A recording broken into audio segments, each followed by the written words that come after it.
UP और उत्तराखंड की खबरों के लिए एबीपी गंगा को सब्सक्राइब करें और बेल आइकन दबाएं। और एक और बड़ी खबर देहरादून से आ रही है। कर्मकार बोर्ड पर बोले हैं मंत्री हरक सिंह रावत। मंत्री हरक सिंह रावत ने कहा है कि पहले मुझे नहीं पता था कि कोई कर्मकार बोर्ड भी है। तो बड़ा बयान वन मंत्री हरक सिंह रावत का। 5 बार मंत्री रहकर भी इस विभाग को नहीं जानता, ये कहना है हरक सिंह रावत का। हाल ही में कर्मकार बोर्ड के अध्यक्ष पद से उन्हें हटाया गया और अपने ही विभाग से अनजान है मंत्री हरक सिंह रावत। बड़ी खबर आपको देहरादून से बता रहे हैं। हरक सिंह रावत का यह बयान सामने आया है जिसमें उन्होंने कहा है कि वो कर्मकार बोर्ड को ही नहीं जानते हैं। कह रहे हैं मुझे पता ही नहीं था कि कोई कर्मकार बोर्ड भी है। 5 बार मंत्री रहकर भी इस विभाग को नहीं जानता, यह कहना है वन मंत्री हरक सिंह रावत का। हाल ही में उनको सन्निर्माण कर्मकार बोर्ड के अध्यक्ष पद से हटाया गया था और अब उनका यह बयान सामने आया है। उन्होंने कहा है कि वो कर्मकार बोर्ड को जानते ही नहीं है। बड़ी खबर आपको बता रहे हैं देहरादून से, हरक सिंह रावत का यह बयान। और ज्यादा जानकारी के साथ सीधे रुख करते हैं, विनोद हमारे संवाददाता देहरादून से जुड़ गए। विनोद, जिस विभाग के अध्यक्ष पद से उनकी छुट्टी होती है हरक सिंह रावत की, और उसके बाद वो नाराजगी भी जताते हैं, और आज ये बयान उनके सामने आ रहा है कि वो कह रहे हैं कि 5 बार वो मंत्री रहे लेकिन इस कर्मकार बोर्ड को वो जानते ही नहीं है। इस बयान को कैसे समझा जाए? जी कौशल, देखिए करीब 1.5 महीना हो गया है कि सन्निर्माण कर्मकार कल्याण बोर्ड पूरे विवादों में है उत्तराखंड में, और लगातार पक्ष से लेकर विपक्ष तक तमाम प्रतिक्रिया इस बोर्ड को लेकर आ रही है।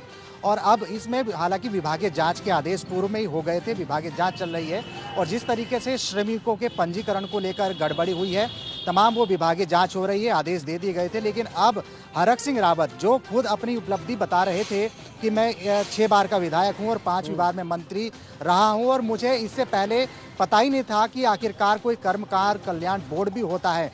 लेकिन इस तरीके का अटपटा जवाब और इस तरीके की प्रतिक्रिया हरक सिंह रावत की आई है, तो ये जरूर इस बात से अंदाजा लगाइए कि आखिरकार हरक सिंह रावत की नाराजगी अंदर खाने कहीं ना कहीं राज्य सरकार के प्रति है। अब हरक सिंह रावत ये कह रहे हैं कि मुझे कोई ऐसा अंदेशा नहीं था और ना ही मुझे पता था कि कोई ऐसा बोर्ड भी होता है। ये उनकी लगातार वो अपनी बात पर ऐसे बोलते रहे हैं, और ये जरूर माना जाए कि जिस तरह से करीब 1.5 महीना हो गया है और लगातार कर्मकार कल्याण बोर्ड से छुट्टी होती जा रही है, चाहे पहले हरक सिंह रावत की हो या फिर उसके बाद में दमयंती रावत की हो, फिर बोर्ड के मेंबर हटाए गए और 38 संविदा कर्मी भी हटाए गए।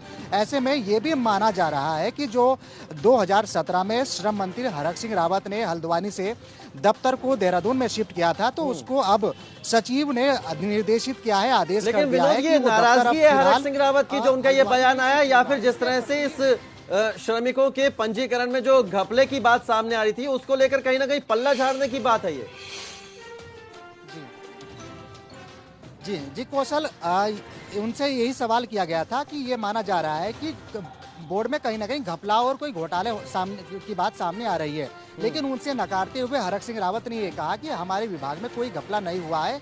लेकिन उससे पहले अगर मैं बताएं तो हरक सिंह रावत ने सिर्फ इस बात का हवाला दिया कि मैं 6 बार का विधायक रहा हूं और 5वीं बार मंत्री हूं, और मुझे इससे पहले ये भी नहीं पता था कि आखिरकार कोई बोर्ड स्टेट में ऐसा भी होता है, कल्याण कर्मकार बोर्ड भी होता है। तो इस तरीके की प्रतिक्रिया उनकी आई है। लेकिन इससे अगर हटके मैं बात बताऊं कि लगातार हमने अभी ये भी बताया कि लगातार हरक सिंह रावत की नाराजगी सामने आई है, और अब एक नाराजगी और सामने आई है कि जो कल्याण बोर्ड सन्निर्माण कर्मकार कल्याण बोर्ड का ऑफिस जो पूर्व में यानी 2017 में हल्द्वानी में था, उसको हरक सिंह रावत ने देहरादून में शिफ्ट किया था। बिल्कुल विनोद, तो कहीं ना कहीं हरक सिंह रावत नाराज है और इसीलिए इस तरह की बयानबाजी कर रहे हैं। लेकिन ये उनका बड़ा हैरान करने वाला बयान है जो उन्होंने कहा है कि कर्मकार कल्याण बोर्ड क्या है उन्हें पता ही नहीं है। बहुत शुक्रिया आपका विनोद हमारे साथ जुड़ने के लिए।